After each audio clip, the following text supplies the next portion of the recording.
on commence à voir quelques fossiles. Et les fossiles, ça peut être des étoiles de mer, des coquillages, et petit à petit, ça évolue vers les poissons et vers le mammouth.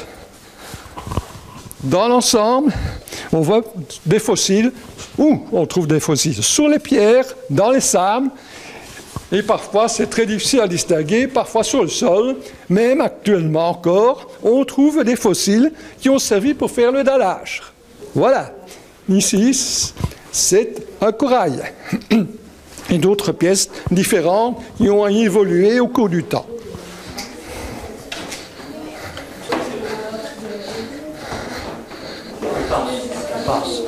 Regardez, c'est toute l'évolution quand l'homme commence à apparaître sur Terre. Il a affaire à des gros animaux, les mammouths et autres. Il est obligé de se cacher, soit en grotte, soit en plein air. J'en étais sûr, je dirais, plus la population humaine augmente, plus on a tendance à se bagarrer entre soi pour avoir une terre, pour avoir des animaux.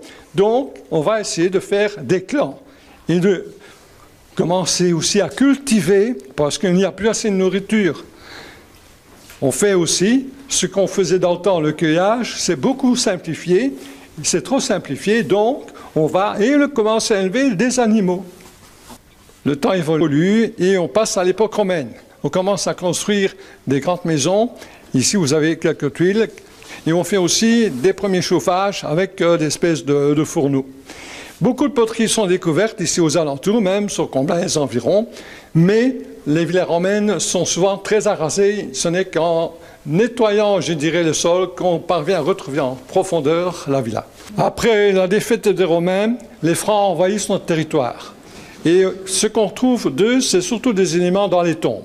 Des armes diverses, des poignards, des pointes de flèches. Ils ont différentes ornementations de vêtements, des flibules et aussi dans leurs tombes des poteries. Dans le petit réduit que vous avez ici au-dessus, c'est ce qu'on appelle le reliquaire de Beaumont. C'est une pièce qui représente 3 personnages qu'on rattache à la légende de Tristan et Iseult pour ceux qui connaissent. En 28, on trouvait la partie importante et la partie supérieure était trouvée en 2 parties en 98. Et on a su rattacher les 2 pièces ensemble. Elles sont au musée cinquantenaire à Bruxelles actuellement. La région est connue aussi pour ses carrières.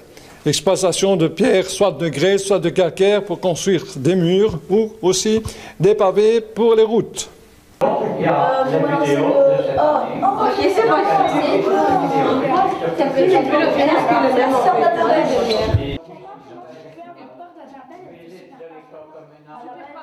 sais, si tu la verrais, en fait, elle prend sa tête en lâchant. La poubelle, elle doit il est temps. Alors, nous sommes au musée de Comblain-au-Pont avec une classe de l'école communale de Poulseur et nous avons visité une première partie qui parlait, je vais dire, de l'histoire dans la région bien avant l'Antiquité. Et maintenant, nous allons passer à une deuxième partie qui concerne plus la batellerie sur l'Ourthe ainsi que le canal en lui-même. Donc, je vais céder la parole à Madame Duchâteau. On a organisé au Contrat de Rivière-Ourthe une exposition concernant la batellerie et le canal de l'Ourthe dans le cadre des Journées Wallonnes de l'eau. Donc ce sont des animations qui se passent sur 15 jours et cette animation a été montée grâce à Philippe Amoir du Cercle archéologique Ardennes-Condro, du musée du pays Ourthe-en-Blève, bien évidemment. Je vais vous demander donc de faire une enquête. Vous avez ici toute une série de panneaux qui concernent la batellerie de l'Ourthe. Batellerie, c'est un terme qui fait relation à quoi? À l'eau. À la bataille. À la bataille? À la guerre. Non. Batellerie, bateau. Ah. Hein? Les bateaux, il y a des bateaux sur l'eau. Vous en avez déjà vu circuler sur l'eau des bateaux? Non. De transport? Non, c'est beaucoup plus ancien. Donc c'est ici un sujet de la batellerie de l'Ourthe et puisqu'on a aussi amélioré la batellerie au cours du temps sur le canal de l'Ourthe. Ça vous connaissez, vous êtes de Poulseur, si j'ai entendu.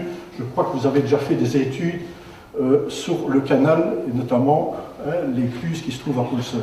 Donc ici, j'ai un questionnaire ce n'est pas, vous ne serez pas noté, ce n'est pas une question de vitesse, vous devez lire bien les questions, et sur base de ces questions, vous allez chercher les réponses sur les différents panneaux. D'accord? Vous allez faire un groupe de 2, de 2, de 2, et puis un groupe de 3. Ok, nous 3. Vous faites comme vous le voulez, sauf si. Voilà. Une maquette. Ça, il faut faire un peu de mathématiques. Vous avez l'échelle. C'est combien l'échelle? 1/20e. Donc c'est 20 fois plus petit que la réalité. Donc c'est 100 cm fois 20. C'est 100 cm fois 20, oui, ça donne.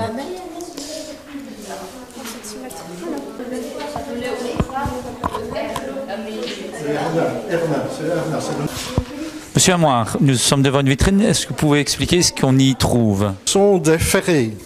Les ferrets servaient pour manœuvrer ou pousser les bateaux autrefois.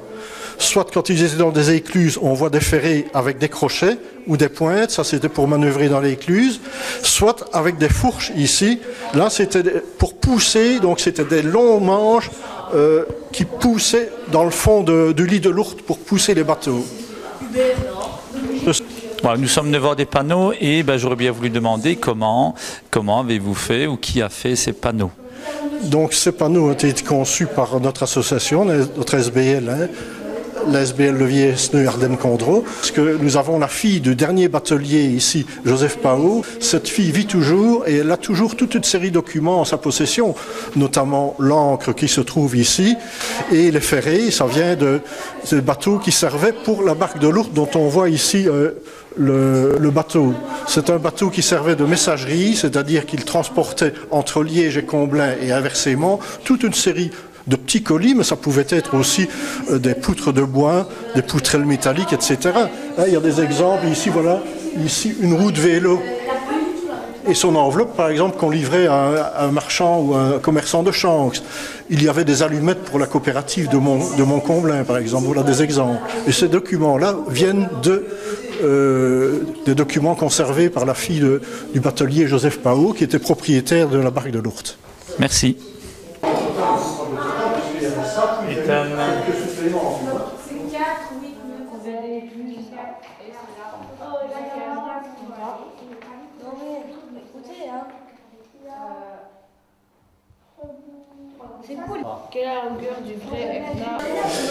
Une petite dernière question pour le public.